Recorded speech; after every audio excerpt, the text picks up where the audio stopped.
You are now listening to the National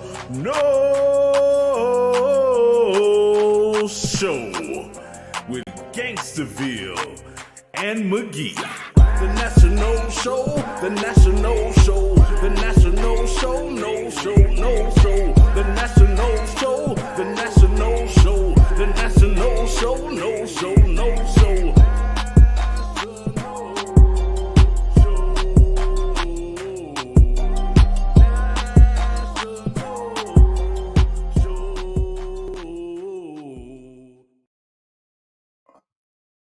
All right, No Nation. This is the National Show with Gangsterville and McGee.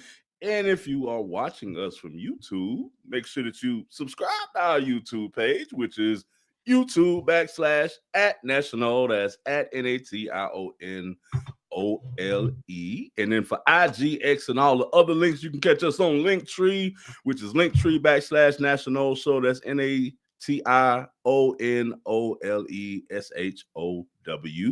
And then if you want to go straight to the source and get you some nice merchandise, some nice t-shirts, national mug, tote bag, and all that good stuff, go directly to the website. Also, the latest show and the live show will be put on there, and the website is national.com, NATIONOLE.com.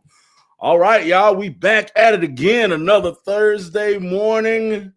More Florida State football and lore for you, and other sports, and a pro report. Man, we got a nice little buggy set up for you today. we gotta start though. We gotta start somewhere. I kind of got beef with you, dude. When I told you on the last show, I didn't watch any of the college football games except for the Florida State game. You could have told me, oh, bro, you got to go back and find video footage of this Indiana Penn State game. Oh, yeah, I forgot about man. Yeah. Sad part, I actually thought about that, and I was like, nah, he probably saw it. But yeah, that was, that was fucking wild, bro. That was I got beef wild. with you. You could have told me. That was wild. Oh, that was man. really amazing. Yeah. All right. We got 3 games left as a football team. Okay. They're very important games. Mm-hmm. I was thinking about it this morning, getting ready for the show. I know we mentioned it at the end of last episode, but it's really important that we make a bowl game. If we aren't jumping into the head coaching fucking chaos, right? If we are sticking with this coaching staff, we need the practices. Mm-hmm. We need those practices, man. Mm-hmm. So, yeah. Long story short, big game this weekend. Virginia Tech coming to town. Mm-hmm. Oh yeah. 1 of 3 left, and we need at least 2 to be bowl eligible. So, and not saying that to look ahead, because especially don't want our players looking ahead. I don't know, it's just kind of scary, bro, because lately we've just been playing. All I can think about, this reminds me of like the Stanford game all over, like where it's supposed to be a win for us, even though it's at home and Stanford was away. But it's like it's supposed to be a win for us, and it's supposed to be an easy game, but I don't know, man. Some strange things happen on the field whenever we play. So I don't know, man. I'm just at the point now. It's been a weird few years, really. It's been a weird few years. But you're right. We can't take it lightly. This is a game that we both need and should win. Need to and should win. Just like Stanford was. So it's a big deal. Yep. Do we have any like news or rumors on Virginia Tech's coaching search? I mean, they're not exactly stable. This is the worst year to predict a coaching, hire because there's so many schools, bro. Like, back in the days at this point, it's, 2 or 3 schools. Oh, yeah, such and such will be here. Oh, yeah, I can see such and such there. And you're about 50, 60% right. But it was like, what, 12 schools right now? And growing. Yeah, right, and growing, yeah. And then the Giants just fired Daboll. Like, that's a thing. The NFL coaching job's better. I don't think. I doubt that Virginia Tech and the Giants are, eyeing the same candidate. But you never know. There may be 1 or 2 that are on both lists. Yeah, and then a lot of those situations, like, I don't know, man, like that Bill Belichick situation in North Carolina is kind of working out the way I saw it, as there's nothing to take away from him as good of a coach as he is. It's just this environment now is all about relationships and stuff. And he's never been a relationship type coach. You know what I mean? He's trying hard to get in touch with the youth.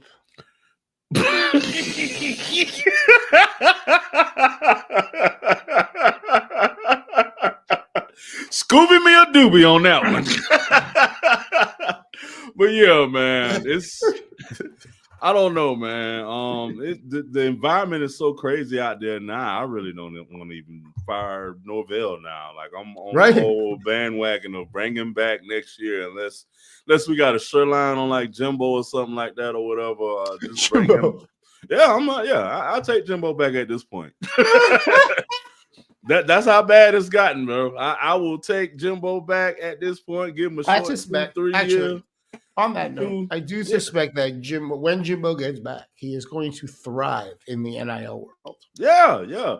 And I think look at it. The college basketball caught up to him, not the other way around. I think he's gonna do well. I don't know. He's not coming back to Florida State. I don't know. He's just not. He got his roots here. His ex-wife is still here. I want to say his new wife is from here. His kids and stuff or whatever still. I'm gonna move where my ex lives. You know what I mean? I'm gonna move back to the town my ex lives. Man. I think it's more along the line of kids though. One is he got like a special needs kid or whatever. One of them. So I can definitely see him, wanting to be there for his son and his kids, and and his current wife is from Tallahassee. So yeah, bro. I'm not like, yeah, let's do it, but I'll take that over this. And I don't think anything I'm ready for new else. If we're changing. But I don't know. I'm stuck between we need to change, but there's nothing out there for us to change to. Because if we fire him and we don't hire, if we don't hire Jimbo Fisher, there's so many schools out there right now. We're not going to get the guy we want. We're going to be right back where we are now a year or 2 from now. Or whatever. I don't disagree that. I don't disagree with the fact that there's so many people searching right now. This is a bad year to be in the market. And the buyout goes down if we wait and blah blah blah blah. Like there's all kinds of reasons not to, right? Agreed. But if we make a change, there's no reason to go backwards. There, there's so many options going forward. Unless Jimbo's like, listen, I really need to go back to Tallahassee and I really want to get back to Tallahassee. I'll do it for a discount. That's what I'm saying. But I can't imagine that. Like, why would he do that? Like, there's going to be a team, but no, there's going to be a team out there not offering him full value. But the added value of being in Tallahassee with his kids and stuff or whatever, I think is what's really going to outweigh it, because that's where he's supposedly living at now or whatever. But that's just an option. I'm not hell bent on that, bro. It's just the bottom line. Outside of Jimbo, we don't have anyone that we can hire that I feel confident in or whatever, or that we can compete with. To bring in none of the top coaches this year or whatever. We don't even know many schools, bro. Yeah, we don't even know what all coaches are even. In the pool, right? But we know the programs that are in. Florida is in, LSU is in, all of these, Penn State. But I think we might be like, let's say the 5th or 6th best job, right? I also think I could see half of those teams that, the let's say the 4 best jobs, half of those teams are going to fuck up and hire the wrong guy, right? Like we see it happen all the time in college football. Yeah. So, maybe they make the mistake that we don't have to make, by doing that, right? So I don't know. We'll see what happens. Obviously, there's still some games to play, and It's some games to play, but if we go 0-3, then we can have this conversation. But unless we go 0-3, I don't think we're going to be in the mix for hiring a coach. One of the bigger issues that I'm seeing, and I want to say Freddie Stevenson, one of our older fullbacks that played with Winston or whatever, brought this up. And we're to the point now where we're scaring recruits away, all of the top recruits away, because we don't play recruits. We sit guys for 2-3 years, and then we bring in a transfer to take their job or whatever. And that's really affecting, I feel like, the chemistry of the team, the continuality of the team, and something else I seen Antonio Cromartie say is when he sees people playing on the football, they're playing for me versus playing for the brand type thing or whatever. Sorry. And I don't know. That's just something that structurally has been in place since Norvell has been here. But in his defense, more reason we need those bowl season practices. Yeah. Oh, yeah. You know what I mean? That coach has got to get those guys out there, see what they got, see who they got to pay to keep around. Yeah, but I'm at this point. What are we gonna see extra in a bowl game that we haven't already seen? It's not about that. It's about reps. It's about getting ready for next year. It's about developing the players that are going to stick around. It's about further instilling a communal attitude and teamwork and playing for each other. And who the fuck has? You got to find out. Who loves football? Who wants to go out there and play football? You know what I mean? Because the cats that are checking out, cool, man. If you got another offer for a big bag at some other school, maybe you take it. You know, maybe we're not going to match that. You know what I mean? It's a month.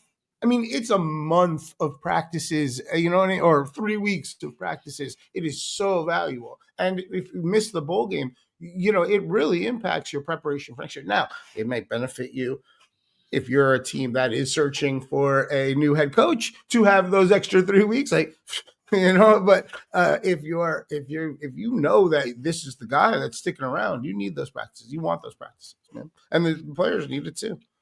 Yeah. But that's also one of the things that's hurting us, especially in recruiting, is that people don't have faith that he'll be here next year or beyond next year. So a lot of the recruits that we had stacked up are starting to flip on us. Well, so if they win, he sticks around. So do they. Everybody gets paid. If they lose, go away. It's a business, man. You're at work, motherfuckers. Don't think about 3 years from now. This isn't you going off to college for 4 years anymore. I'm saying the recruits. The recruits thinking 2 years in advance is ridiculous. Half of them are going to transfer for one reason or another anyway. You know what I mean? Like, of course, and there's coaching changes everywhere. So, like, that's kind of foolish. Right now, recruits should be thinking about I got 4 years of eligibility to make as much money as I can, right? Like, because there's a lot to be made. It's business now. It's a business. Yeah, but at the same time, you don't want to go into a foundation that's falling apart. That's all I'm saying. All the more reason we need a month of extra fucking work on the foundation. What I'm saying, if I'm in high school and I'm picking a school to go to, bro, unless you're throwing me the big bag, I'm not coming to Florida State. You haven't been in high school in 25 motherfucking years, old man. You got no clue what these kids are thinking about, man. I know exactly. Bro, they're thinking about money, or they're thinking about tradition or institution or how wins. At the end of the day, they're thinking about money. It's money, but it's wins. But we got that. The thing is, if we don't... You need the money if you don't have the bags, and you know last week you were all fucking literally 3 days ago. You were the one being all positive and optimistic and glass half full. And now you're just like a different Gangsterville. What happened? Like, what has happened since then? What has happened since then? What has happened since then? That's my point. Why aren't you still optimistic? Nothing has happened since Monday. Since Thursday, bro. Since Thursday, I was optimistic on Thursday. Okay. What are you talking about? You were optimistic on Monday on the show. You don't rewatch our shows? Maybe, maybe a little bit. Yeah, but... the point is, there's 3 games and they're gettable, right? They are gettable, right?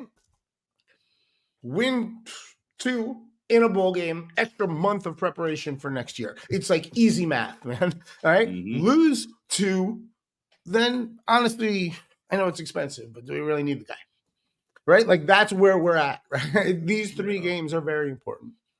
And I recognize Virginia Tech is susceptible. They've already accepted that it's transition time there. But sometimes, like Virginia, those players, there's pride, right? They got pride too. They're, and they're going to rally around that. So, maybe they're a live dog, but I mean, 13.5-point underdog coming into Florida State. Like we've lost double digit favorites already this year, twice, I think.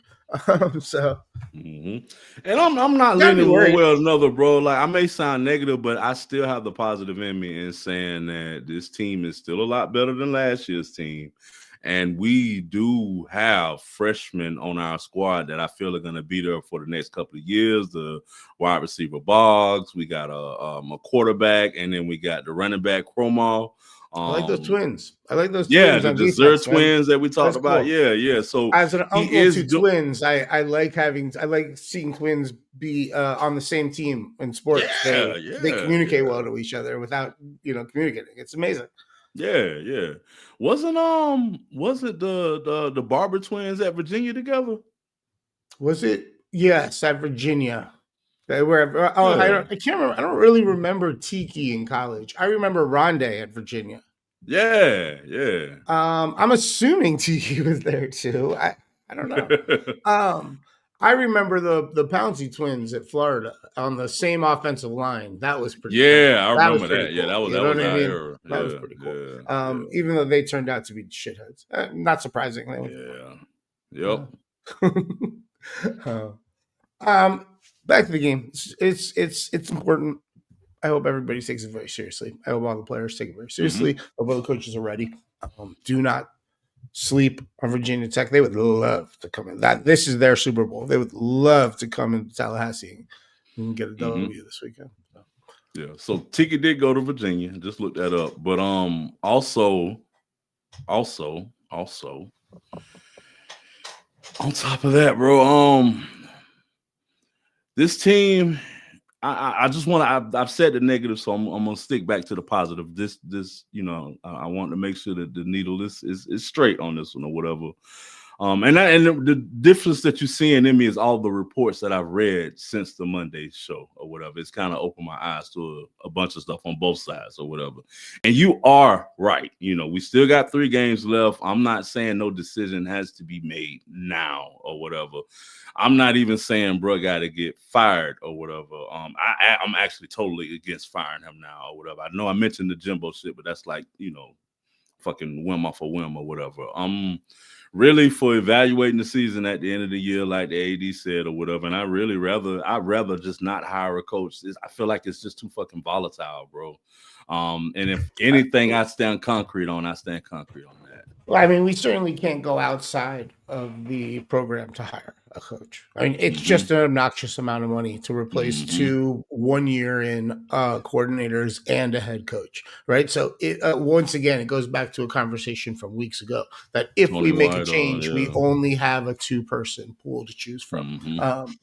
And honestly, like I'm not really ready to make that choice. So, just run it back, man. We're running back, and everyone hot seat shit, man. Everybody's on the hot seat, If bad start to the season, might be gone by Halloween. That kind of shit next year. All right, we're all on the same page. Everybody knows where everybody's at. I think that's kind of how the way to step moving forward. Yep, totally agree. There's a couple other games to pay attention to. In while we're on the we were talking a little ACC with Virginia Tech and Florida State. Although neither team in the mix, there are 5 teams with 1 conference loss. Not these 2. The most interesting game, though, this weekend is amongst those 5 teams. You have Duke hosting. Are they playing at Duke? Yeah, I think they're playing at Duke. Yeah, UVA at Duke.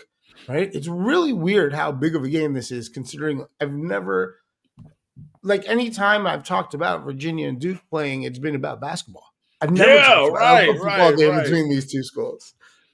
Every time you mention Duke in football, I'm just like, every time I see it, it's just Manny Diaz is kind of the right guy for them, right? He's smart and cerebral and all that, but also he gives them a touch of shithead, and like Duke is super polished and clean, so to give him a little attitude, like you kind of need that on a football team, I think. Kind of the right guy for them. Seemingly the right guy for them. Yep.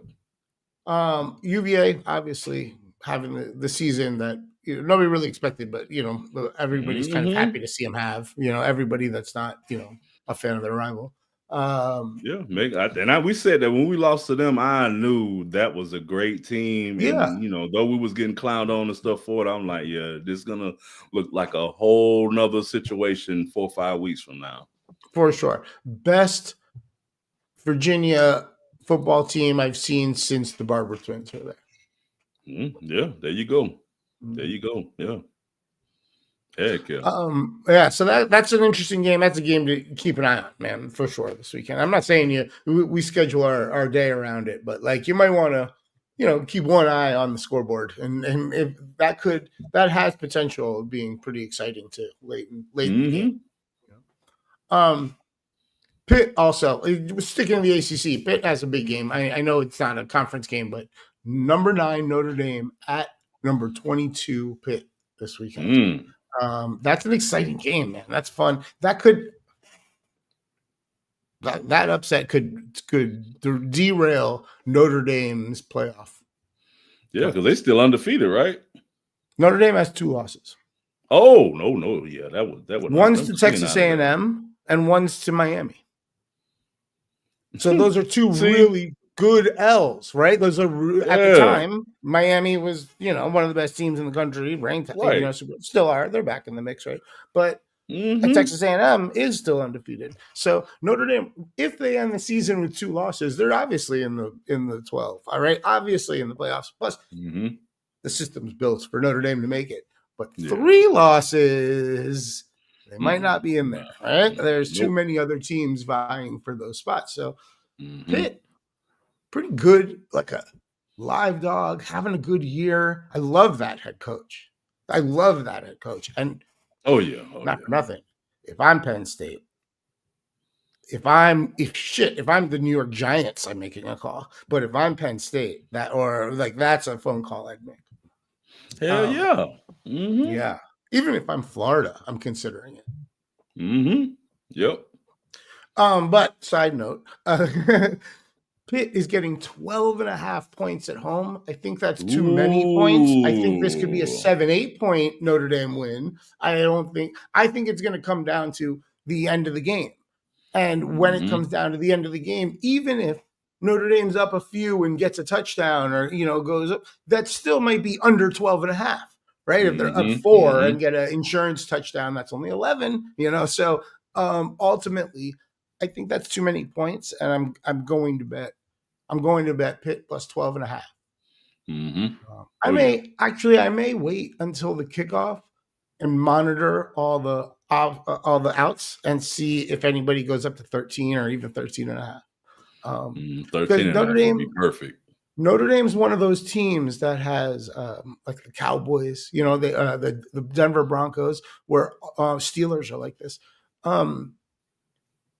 Alabama's like this too. Notre Dame's one of those teams where often they have so many fans that when they're doing well, or even when they're doing bad, but more often you see it when they're doing well, the fans all want to bet on them, and the number ticks up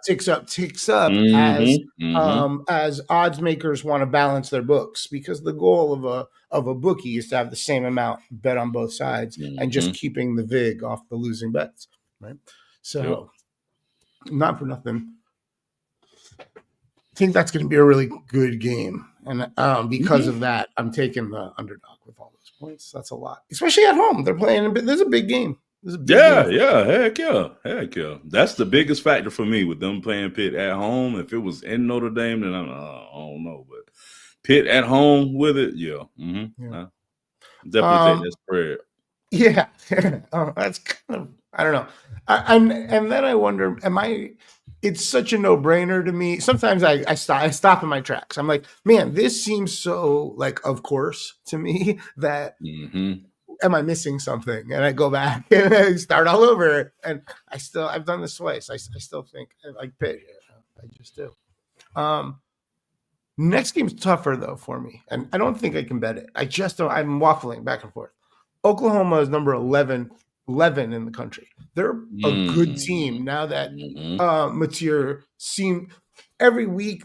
That has passed since that quick surgery. He gets a little bit more confident. It seems like the moxie grows. Like I don't know. He's fun to watch. He's a pretty good quarterback. He's going to definitely be in the NFL someday. They got a really tough game. They are going number 11 Oklahoma at number 4 Alabama. Brian Denny. Man, ever since Vandy went in there, or really, that was a road game. It's a tough place to win, right? Every once in a while, they take a loss at home, and then you're like, and then they don't do it again for 2.5 years. You know, and like they might lose the neutral site game or an away game. You know, at Auburn catches them, or at Vandy last year. But they don't lose at home very often. Right. You know? Right. Know what I'm saying? Yeah, bro. I'm taking Alabama on this one. Yeah. I keep trying to talk myself into Oklahoma keeping it close or something like that. But man, Alabama's really good at football. Really, and I'm not saying that as a Florida State fan to try to inflate my own sense of self-worth or my team or anything like that. They weren't as good game one as they are now. You know why? College football doesn't have preseason games, right? Like everybody's susceptible week one. They're still figuring out how to play at full speed together, right? So we caught them. We were ready for that game. That was the biggest game on our schedule. It was at home. It was, like it was like really tough spot for Alabama. So I sort of, when I look at Alabama's season and their team, I look at that as the motivating moment. You know what I mean? They have thrived since losing that game. They've done very well. They played very well. They've worked on all the little things. They get better and better. I think you're right, man. They cover that spread. I think really tough spot for Oklahoma. Yeah, that loss we gave Alabama was the motivation I feel that's been driving them the whole season or whatever, man. They're very, very. They've gotten better week after week after week after week. They've gotten healthier week after week after week. So it's good coaching. It's good coaching, and you see fucking coaching. A whole lot less. Like the volume has been turned way down on the. That's not Coach Saban, or like that's not like that's all. Like you're not hearing that anymore. People are beginning to be like, okay. Oh, that's why we hired a guy from Washington. You know what I mean? Yeah, man. It's a testament to what they got going on. They're doing everything right. There's a reason they're one of the greatest institutions in the sport. Period. Even if we love to hate them, they're hats off. And they're tricky with that spread, man. If it was 7 points, I would think about it a little bit more. But 6.5, it's going to be a close game. They could score a touchdown at the end of the game, no extra point, and boom, there go your money. That's how it works, man. That's how it works, man. We talk about it all the time. Like, oh, look, we won that one by a half a point. But it goes the other way sometimes, too. You lose by the half a point. You just got to be careful and keep an eye on where the 0.5 lies, Same spread in another huge SEC game. This is SEC weekend, kind of. Not for nothing. This is a big weekend in the SEC. Number 10, Texas. So you got 4 teams in the top 11, in games with one another. Number 10, Texas is at number 5, Georgia. Same spread, road team getting 6.5 points. Both of these teams are way better, just like Alabama, way better than they were week one. Oh yeah.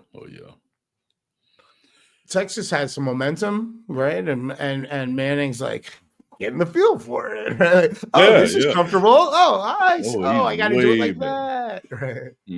Oh yeah. I can't bet against Georgia.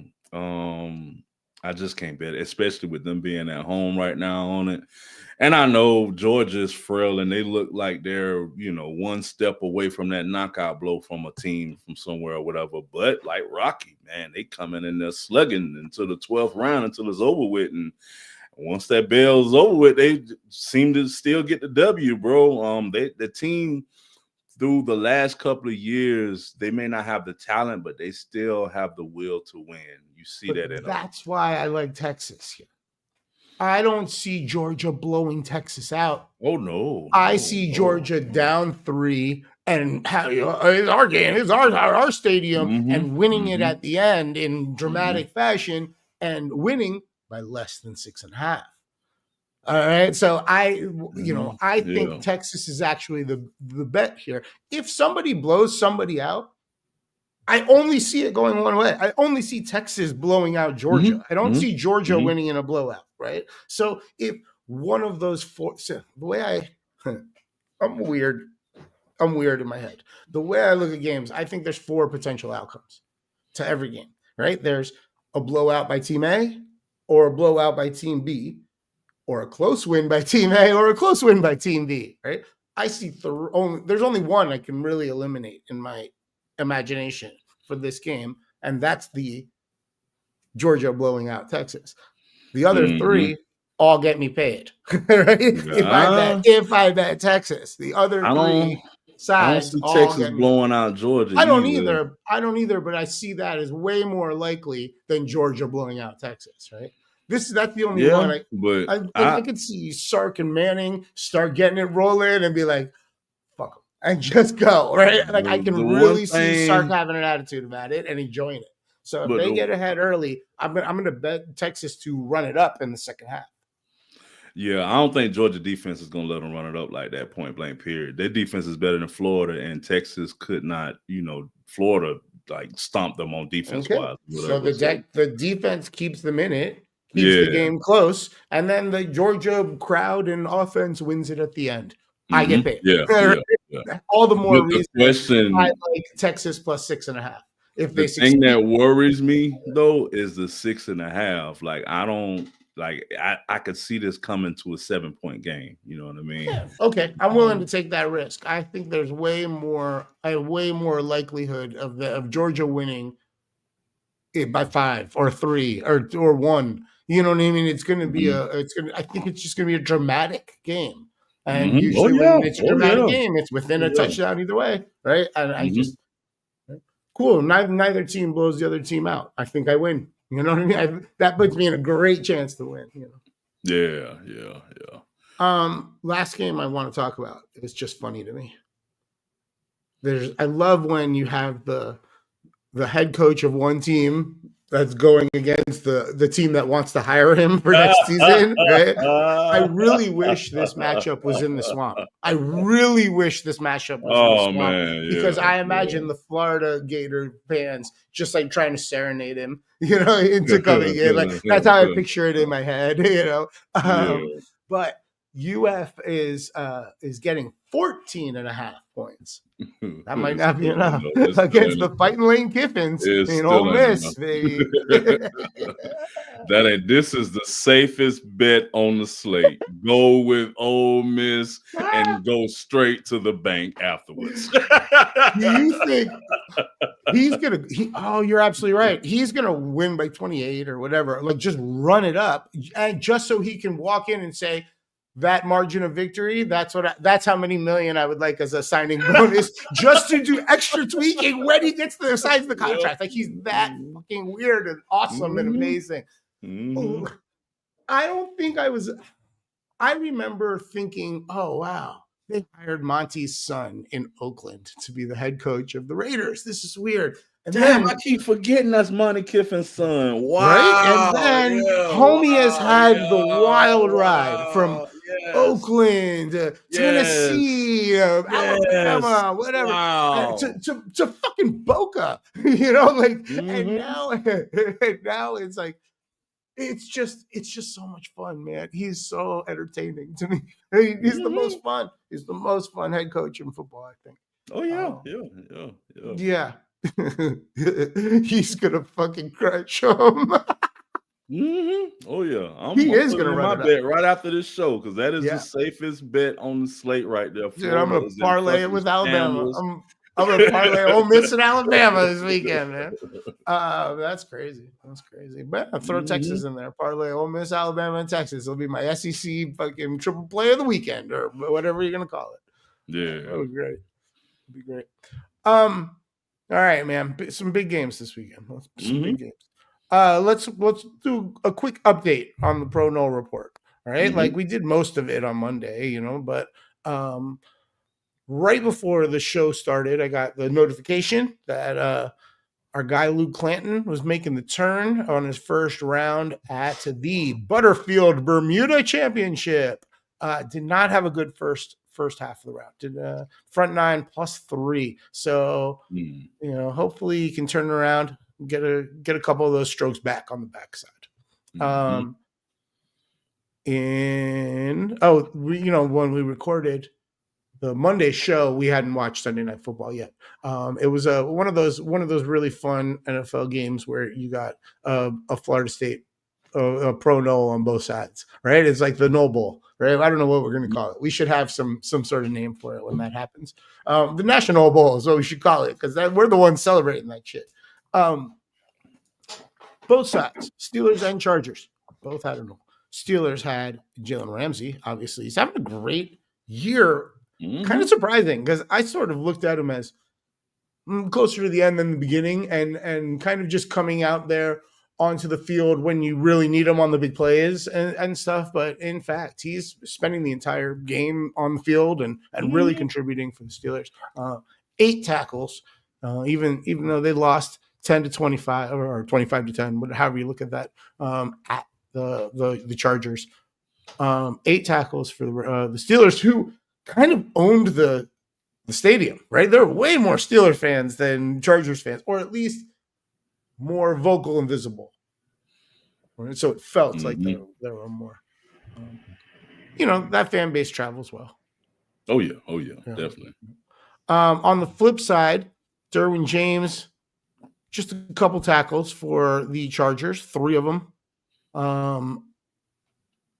The last few weeks it hasn't been 100, I don't think, but he's still, contributing. And Chargers are 6-3, and threat to win. It's a weird division over there, with the Broncos doing very well, but I don't think they're that great a team. The Chiefs are a much better team than their record says they are, and the Chargers are kind of right between them. And I just feel like that division's out there. They can still go win it. So Derwin James will have to be a big part of that. So hopefully he's ready for that leg, the last leg of the regular season in the NFL, and get into the playoffs, etc. We talked about last week's results in the quarterfinals of the NWSL. Just in case you need a little reminder, this weekend the number 2 Washington Spirit are playing the Portland Thorns, and the Orlando Pride playing the Gotham Football Club, Gotham FC. There's Knowles all over that. All over. All 4 teams have Pro Knowles on them. So that's super exciting. Knowles will run the NWSL. And let's get to basketball. NBA. Malik Beasley is still a free agent. I don't think he's ever going to get signed again. Terrence Mann. At least until all of this cloud is done with over the NBA. That might never happen. Right? This might be this cloud might just lead to discovery of other clouds. This could be it's a different sport. Oh, yeah, definitely been some clouds over there for years. Exactly. And it's not just NBA. There's a lot of very good investigative journalists that are getting into this that are like, oh, there's more stories. So, so the guys that are signed, let's talk about them. Terrence Mann seems to be, after a hot start to the season, the badness of the organization of the Nets seems to be taking its toll on him. 0 points in 18 minutes at the Knicks the other night, and then 9 points in 42 minutes versus Toronto. They're still 1-11. Bad season so far for the Nets, as expected. It's a bad roster. It's not built to win. It's built to lose, and that's whack. Jameer Watkins played a little bit this weekend. I didn't even mention it the other day. What were you saying? I'm sorry, I didn't mean. Oh, I was like typical Nets. Oh yeah. That's right. Yeah. Typical Nets. The Wizards, Jameer Watkins played a little bit over the weekend. He played 20 minutes on Friday night, and he got 6.6 rebounds and a block. Pretty good, contributions. Right back to 1 minute, 0 points the next night, though. I don't think they, I think like the Nets, the Wizards have no interest in being great this year or winning games or excellence. They're not striving for it. And so I think they're going to keep his minutes down, and it's going to be about next year. Everything's going to be about, getting a high draft pick and, continuing to build around stars. I don't see them trying. They just don't. 1-10 to start the season. That's just sad with the sport. I heard a former NBA player say that half of the teams just tank for draft picks almost every year. And that's it's how it's the NBA has set itself up in such a way, just like the NFL, that it sucks to be in the middle. You need to either be great or bad for people to talk about you and for you to get the assets or have the money to, acquire the assets, whatever it is. Right. So, it sucks to either make or just miss the play-in game. That's where you don't want to be. Unless you're in the Miami Heat for some reason, they're fine with that. And look, they're good at developing talent, though. They're one of very few teams that are, to be honest. Look, they have a system. They have a real system that Pat Riley and Spo have instilled over decades now. And look, they just scored like 135 the other night in Portland. That's crazy, and that's without stars. Or without the full roster of stars. That's a really good team. Watch out for the Heat this year. I thought we were going to be saying watch out for the Magic. At least they're back to 500 at 6-6 after a few wins, or after they went. They had a win and a loss, but after they've had a good or a win and 2 losses, 2 wins and a loss since the last time we discussed them. But Jonathan Isaac not doing much, man. 4 minutes, no stats. Sunday and a loss to Boston, and then the Magic. They got, like I said, they got the back-to-back W's to get to 500, but J.I. had 7 and 6. He had 7 points and 6 rebounds in 14 minutes against Portland. But it seems, it's twice we've mentioned Portland letting other teams do great. So it seems like anybody can get some numbers against Portland right now. He also had 3 points and 5 rebounds and 16 and a win against the Knicks. Hopefully the Magic get it together. I mean, they're back to 500, so they're a step in the right direction. 12 games in, we can start really getting an idea of what the picture is going to be like, That's like a 10th of the game. That's like a 15% of the season. All right, let's get some guys that are playing really well. All right. Your boy Scotty Barnes.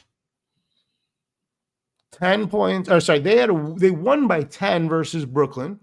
Another national game, right? A matchup between two guys, Seminole guys on both sides, Pro Knowles on both sides. That was Tuesday night. He had 15 points, 11 rebounds, 5 assists, 1 block, and 1 steal. And if you notice that every time we talk about Scotty Barnes, he has some number in every single category.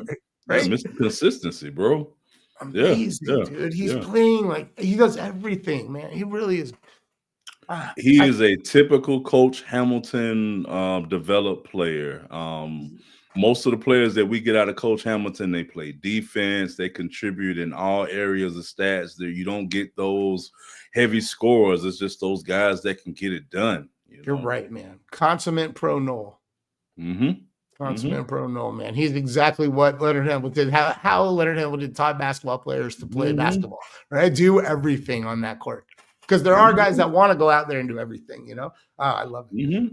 I think way back in the beginning, if you remember Von Wafer, and he was a highly touted recruit that came to Florida State. I only think he stayed a year or whatever. But the reason why is because, Coach Hamilton wanted more out of him. You're not just going to be a scorer. You're going to play defense. You're going to do X, Y, and Z. And dude went early to the NBA, and hey, that's it. That's it. Bulls. Hot start to the season. Now they're 6-5. I mean, that's good for the Magic and the Raptors to have 6 wins right now. It's not good for the Bulls after they won their first 4 or 5 or something, but nonetheless. On our dude Patrick Williams only got 5 points and 2 rebounds with 4 steals in a loss against the Spurs on Monday night. I get it. Everybody's kind of losing to the Spurs right now. They're a very good basketball team. We're going to talk about them in a second. He followed that up with 7 points and 5 rebounds and with an assist and a block and a steal in a loss against the Detroit Pistons. Maybe a bad week for the Bulls, or maybe they're regressing to the team they actually are, right? And it was just a hot start. I don't really know. I said too early to tell on the regression, man. We'll wait and see. Yeah, wait and see out on it. All right. All right, West Coast. Only one team that has a pro null. It is the aforementioned San Antonio Spurs. Devin Vassell, only 4 points and 4 rebounds in a win in the win we talked about against Chicago on Monday, but he followed it up with 15 points, 2 rebounds, and an assist last night at Golden State, or against Golden State. It was in San Antonio, which again they lost. Golden State went in there and Steph looked young. Man, Steph looks like young Steph out there. It was nice. I think when teams play the Spurs and they know that, oh man, this Wemby guy, he's the future. Let me remind him what the past was. This is a big game, whatever it is. Like, I think teams really are circling the Spurs on the calendar. Yeah, but then it also makes sense. The teams that have the most success for them is the ones that can hit the 3 on the outside. That way, you ain't got to go in through Wemby or hit those. Yeah. Wemby is holding it down in the paint. Although, he can block a 3. Watch out. He can get out on you. He can get out on a shooter real quick, man. Real quick. That's part of what's amazing about his game. Speaking of amazing games, did you see what Joker did last night? Dropping 55 on him? Really? Oh man, no. All right, boy. He's incredible. Nuggets gonna win the championship. What's up with your boys? Lakers lost one. Yeah, we lost a tough one, bro. It's just a game, bro. I'm not too much tripping. Luka's. Yeah, it is. We still only got 2 or 3 losses on the year, bro. We good, and LeBron hasn't even played one suited up one game for us yet, and we've got a bunch of those wins without Luka playing or whatever, and he's just not getting back from being injured and stuff or whatever. So yeah, I'm not worried about my Lakers at all, bro. We are looking very, very good. And then it was versus OKC. OKC is always even though they won the ship last year, they're always a team that performs well in the season, and then the playoffs comes and it kind of dips a little bit or whatever. So many players that if somebody's having a bad game, okay, just put them on the bench because we can play without them. So it's going to be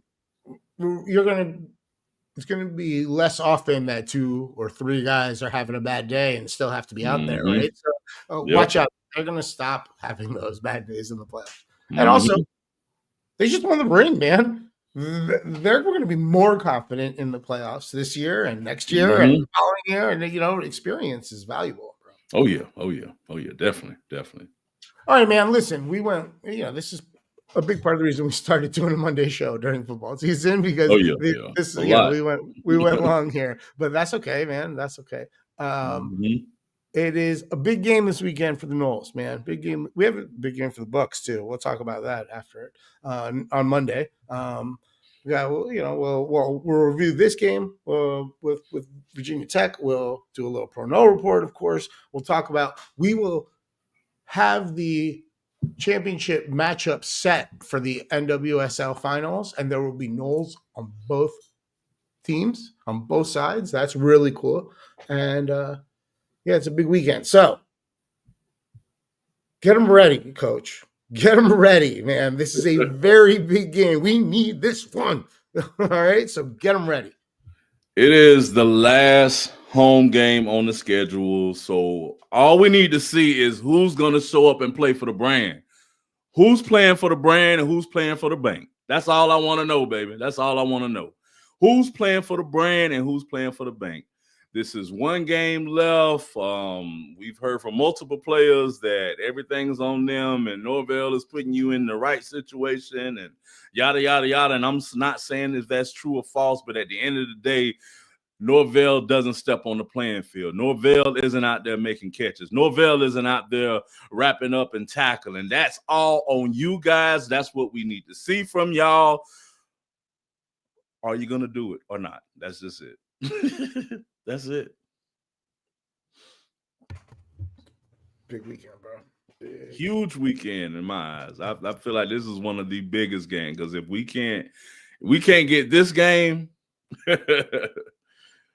but hey, win, lose, or draw, we still go nose. That's all. That's always right. That's gonna be the consistent, baby. No matter right. what, no all matter right. who the coach is, who the players, whatever, we gonna rock with you. That's right. Thank you guys for watching the show. We will continue to do it live on Thursdays and throw a Monday show for you a few more times, at least to get a few more games, 3 of them. We appreciate it. Make sure you are subscribed and you hit the little notifications thing. That one's important. If you want to catch us on social medias, we are on we're on all of them. Well, no, we're really just on Instagram and Twitter, or X. It's not even Twitter anymore. It's X. But catch up with us. All our links are on Linktree. It is /National Show, NATIONOLESHOW. While you're on Linktree, you might as well hit up Gangstaville. It is /Gangstaville, GAINSTAVILLE. There you will find all the links to his social medias and links to all the platforms where you can stream his music. He makes dope music. You should go listen to it on all those platforms. Share it from all of them. Like it on all of them. Follow on all of them. Whatever it is, do it because that's the best way to support your friends that make music. And Gangstaville is a dope friend to be supportive of. What else? Oh, there's this little website. It's called national.com. You can also find our links there, but you will also, in addition to those links, and in addition to the latest episode, where you can watch it right on the website, you will find all of our very nice merchandise. I like that. You said that earlier. I'm going to steal that line. Nice merchandise from national.com. Available right there. So hit that up. We really appreciate it. Holidays are coming. Give gifts. Show love. All right? That's the way to do it. What else? Oh, if you prefer the show as an audio product, it's available at betyourash.com or the Bet Your Ash feeds on Spotify or Apple Podcasts. BETYOURASH. The Bet Your Ash Podcasting Network, BYAPN, BYAPN, is where we distribute the audio through, or how we distribute our audio. So if you prefer to just listen to the show, it's available. And I think that's everything. You got it. All right. Well, as you said, go Noles. Go Noles. And you have just finished listening to The National Show with Gangsta, Fizzle, and McGee.